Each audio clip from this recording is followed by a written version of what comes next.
Does the medical school that you go to matter? A lot of people will say no, but really and truly, there are differences that you have to be aware of when you're selecting a uni and once you're there, basically. Let's dive straight into it. So Abdul, let's talk about, first of all, the elite unis that everyone know about. So if you're in America, you're talking about Harvard, Princeton, Yale, all of those. If you're in the UK, normally you're going to say Oxford or Cambridge. With the medical school, what would you say experience-wise, what would be different there? What are the different aspects that you need to know about? So let's be honest, at some point everyone's dream is to go to Cambridge or Oxford. It's super famous, steeped in history. To study medicine there obviously is an honor. And I think the difference between studying at Oxford or Cambridge compared to a different university is obviously a lot of universities may not have the history and the prestige associated to those universities. Let's be honest, let's be frank, right? And some people do look down on it, and some people do look up at it, right? Having it on your CV or on your portfolio that you're a medical student who graduated from Cambridge does come with certain perks, let's be honest, right?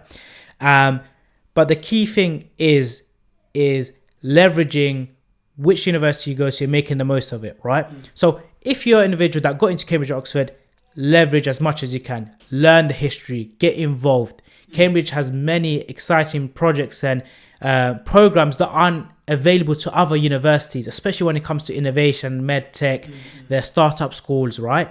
You get to meet with some of the most esteemed professors in the world, not even in the country, in the world, which some other medical schools may not have access to. So imagine doing a research project with one of those professors, right? Yeah. No, so that's exactly it. They've got the people there that you could collaborate with that other universities simply don't give you access to. I think the other thing with Cambridge is that it's a very rigorous university. When you're at medical school at Cambridge or Oxford, be prepared to be rigorously tested. We didn't have the essays that those guys did. Exactly. Right? When I speak to them, they're like, yeah, we had an essay or something due every week or something, right? Had to be referenced and stuff. We never had to do that. We didn't have that level of testing, right? So when you talk about Oxford and Cambridge, you do have to be prepared for a level of studying and being rigorously tested in a way that I don't think other universities really and truly test you. The question of, well, does it really make a difference in the long term? You could argue, because medicine is a very centralized system, in the sense that when you go and apply for an SD3 job post, you put in your university, doesn't really matter. It's about the accolades and all of this extra stuff that come with it. It doesn't really care where you came from. The FPAS exam, when you go and do your foundation years, you might be at a hospital, you might be at what you consider the best hospital in the UK, but you will be with people who graduate from across the country. Right, so arguably in the long term you could say it doesn't matter. Skill acquisition wise, being rigorously tested, does it help you in the long term in terms of skills? You might be a better thinker, a better doer than other people, and the opportunities, as you said, are a lot better, I think, there in terms of collaborating with people. Can you think of any other things that medical students at Oxbridge would, or from speaking to colleagues about it, what Cambridge and Oxford might offer that others don't? So flipping on the head, maybe the thing that came to mind is there is some disadvantage, which is I believe Cambridge, because it's a small campus, small cohort, that there isn't enough clinical placements for all the students. So we had at King, so a lot of Cambridge students that don't get those clinical placements need to go to a different medical school to do their clinical placements. So that is something you need to be mindful of. You're there, you set up base, and then all of a sudden you move into a different university, meeting new friends, right? So there are pros and cons, right? So these are one of the things that it does matter which medical school you go to. Absolutely. And I always also have this question that some people say is, I've met a few people who've not unfortunately made it through medicine, and the question of would they have made it at another university that didn't rigorously test them like that? That's the other question to ask. I don't know about that, but that's just something at the back of the mind. Let's talk about now London universities versus being outside of London. So we're talking more location-wise actually then. What does being in London bring? So I think it's the same concept as doctors that want to practice in London versus outside of London. For some reason, I get it, London is the capital of the UK. There's a lure to the city. There is something about a lot of people want to study in a London medical school. I don't know if you don't get into Oxford, Cambridge, you want to be in a London busy city. I think a lot of people that are outside of London want to come to London for a different lifestyle, right? They may have grown up in a village, in a town, maybe not as a busy city. They want to come to London. So London universities, I think, do offer some perks and advantages that maybe university outside of London don't. And it's purely due to the geographical location of London. London is the hub of innovation. There's a lot of things happening in London. There's a lot more opportunities, I believe, in London, because there are multiple medical schools. Think of how many headquarters, how many startups, how many projects originate from London. Yeah, exactly. No, that's why I agree. I think it's about concentration here, and also the culture in London. You find that it's very busy. Everyone's always on the go, but you might not like that. For some people, it's not for them. But for the people who do, what you'll find is that you might be meeting someone at 10 p.m. at night, right, to discuss something important as an opportunity, a startup or whatever it is. You find that people are just always on the go, and that gives rise to opportunities that you can collide with. And the idea that in London, because of concentration now, because loads of things are happening in a locality, it means you could be at one place in an hour being at another place. Whilst in Manchester, say you're at Manchester, there might be an opportunity for you to attend Birmingham, and then you can't really make it to a later event in London. So I think being able to go to loads of different things within the same day, within a couple of hours even, is what provides an advantage. And again, like you said, geographically as well, London has a lot of the esteemed professors and people who are doing great research and starting up great startups and projects and coming out with different inventions. They're all in your vicinity. So you sending that LinkedIn message, you can Zoom call them and then meet them the next day rather than having to do long-winded planning. So if you could go back, and we're city boys, to be honest. I know our answer is going to be London. I don't imagine you saying out of London. But yeah, I would, if I could go back, I'd probably stay in London. Would you ever think about going out? Nah, so I worked in Coventry, and I think for us, because we were born and brought up in London, used to the busy life. I was literally born in central London. So for me, I'm kind of used to it. Friends, family, it's more of like a support network. My life is there. But the other thing I wanted to talk about was the universities within London. So let's be honest and be frank again. There is a hierarchy that exists within London medical schools, right? And let's spend some time talking about that, because I think each has their perks, right? A sticky one. How are you going to say there's a hierarchy in London? Depends how you rank it. So for me, I wasn't really too fast, and I didn't know it existed. Only when we went to King's, you realize, okay, we look down at certain medical schools. We see as other medical schools as the enemy, and there's certain medical schools we're like, we would never fit in there, right? So this is our opinion. Obviously, it doesn't matter anything, right? So this is not official ranking, all right? Ranking or whatever. So this is the stance that people give, right? So Imperial Medical School has always seen, or what we've been told was, it's a very academic university. A lot of individuals that are high flying that did really well want to go to Imperial, right? And they want to opt for Imperial over King's, UCL, Barts or whatever, right? It's a very academically driven university, right? And you call them kind of the textbooks medics, right? Doctors that are always in the textbooks, right? It may be true, may not be true, right? And then you might get us cancelled with this episode, but carry on. King's was always seen as, so this is what we've been told as outsiders that come to King's, and it's like, oh, King's medics are always chilling, socializing, they're always there to have a good time, right? And the one thing that we did hear was King's spends a lot of time on communicating, and they're really good at their OSCEs and kind of relating to patients, right? And this is the sad part, is a lot of people dismiss, I don't know if it's Queen Mary or Bart, where they're like, we don't, they're like some separate weird uni in some random part of London, right? But we have a lot of friends from there, so for us it doesn't make a difference. And then I don't know, this is the other one that's very jokes, is St. George's, because St. George's is a very small medical university inside the hospital, right? So people don't. My friend said it's just a swimming pool. So people don't even see it as a university. Because obviously it doesn't have. Let's be honest, the campus isn't as big as King's or UCL, right? It's a small campus. So the key thing is, like, whenever you go into medical school and you realize that there's, like, I don't know if it's enemies or people look down at other universities, or, like, you know, and there are things where, I don't know if you heard it, there are people that go to certain universities saying, I wish I got into XYZ because of this. Or something that was very popular while we were graduating was a lot of King's medics wanted to go to UCL. And do you know why? Do you remember the reason why? Was it because of the projects that were going on and how supportive they were over there? UCL seemed to be very good, or a lot of UCL medics were engaged in alternative careers and things outside of medicine, which I think at the time King's wasn't doing really.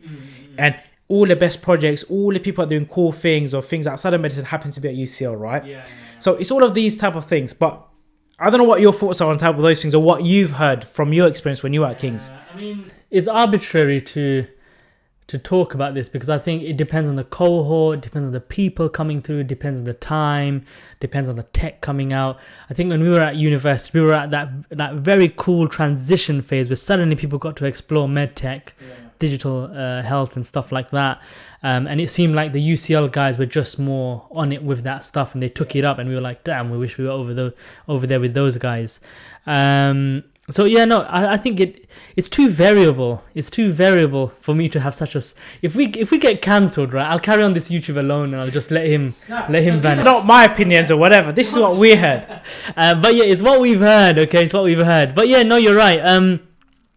But you're right. I think if we go by what we've heard and what people say the most, I'd say yes, you're right. King's, they say most sociable, great communicators. Imperial, great academics. UCL. Great, I think diversified medics. They're very diversified, I'd say, from the start. St. George's, great. See, you don't know what to say. Great.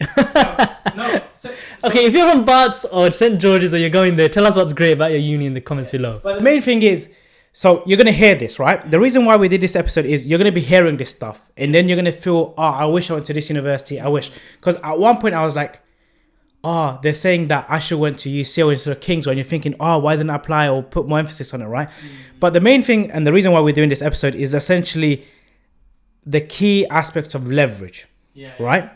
So this was just an example of these are the things you're going to hear, these are the things you're going to feel naturally, right? So leverage. So what does it mean? So irrespective of which medical school you go, there are opportunities everywhere and you need to leverage it. Like an example is, fine, at the time, people thought UCL had a better medtech society, medtech environment, but King's had the K20 Entrepreneurial Institute program, which was very good. If you had any idea, they taught you business. They taught you how to take an idea from just an idea to market, right? So each university has loads of amazing programs, mentors, individuals you can connect with and network and kind of leverage, right? And I think that's the key thing. Yeah, I think you're right about that. And I think what's important to understand is the limitations of your university. So your university might have a very specific brand image, right? Exactly. But you might be able to collaborate and get it. For example, if we had a UCL founder, say our co-founder of Peerr was from UCL, we'd be able to access their facilities and their events and their idea factory and all of those things. So I think the idea of leveraging your university's unfair advantages, but then also looking to collaborate with what you think another university can provide you, because you're in London. This is again a London versus outside of London debate, because if we get 4 friends from UCL, Imperial, Barts and St. George's together, right, they'll be all able to leverage the different aspects of their universities. So I think you're right. You have to leverage what your university empowers you on. That's the main thing. Irrespective of where you go, medical school is more or less the same thing. At the end, everyone graduates and they're all doctors, and it doesn't mean you're any better doctor than any other medical school. But the key thing is, don't be disheartened when other people say stuff. It's natural, but find the unfair advantage your medical school has and double down on that, because the opportunities you may have by going to particular universities may not be available to other individuals, right? Exactly. So coming on to the end bit now. So say you're a medical student outside of London. You just spent the last, 15 minutes basically singing praises for the London-based and Oxbridge universities. what does it actually matter in the long term, and how can those guys outside of London still leverage their way into the opportunities sitting in our locality? So it's the same thing, right? So this episode was designed to kind of trigger people, right? So medical school doesn't matter where you are in the country. Sometimes it may not even matter where it is you're studying, right? So when you are in places outside of London, they themselves have other perks and opportunities that may not be available, right? So let's say the opportunities in London are saturated. Why? Let's say there's an opportunity for one internship at one medtech company. How many students do you think are going to be applying for that? 5 medical schools in London, right? Compared to another medtech opportunity in a place like Birmingham or Manchester, Nottingham, right? The competition is a lot lower because of the numbers. So you can leverage that, right? And the other thing to know is, especially COVID, it proved that like we live in such a digital connected world, right? It doesn't matter if you're in Birmingham and you want to get involved in a project in London, you can get involved. A lot of things happen remotely. A lot of things happen because of Zoom and Teams, right? So it's essentially find opportunities. They're everywhere. I went to my foundation training was in Coventry. You know, Warwick is an amazing medical school. They have an amazing innovation hub there. Exactly. Which is better than some other universities, right? So each university has the pros. Obviously, there are cons that come with it, but it's the same thing of leveraging opportunities, man. Exactly. So I think in 2022, you can leverage any opportunity digitally. And here's proof. At Peerr, we're looking for a content creator. If you want to get involved, hit in the comments or send an email and we'll get back to you. But yes, you can work with any company from anywhere, really and truly. But yes, I think you need to get around. I think fundamentally, one of the key bits of universities, what med school you go to and why it matters is because of the people that you're going to be around, right? That's really important. I've ended up where I've ended up and you've ended up where you've ended up because of the people around you. Even your college friends, right? They think very differently from the usual, and you usually, you know, the saying of the average of, I think, 5 of your best friends, is it? So similar to that, if you're in an echo chamber where all you hear are the same thoughts, well, that's it. Your mind doesn't wander anywhere else.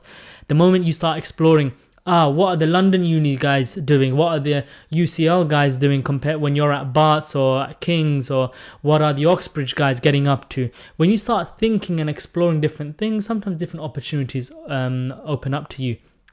Now, coming back to a very important point, this does not mean that you have to do it. Sometimes doing medicine is just enough. If you just want to get past the degree and think about your life later on, that's absolutely fine.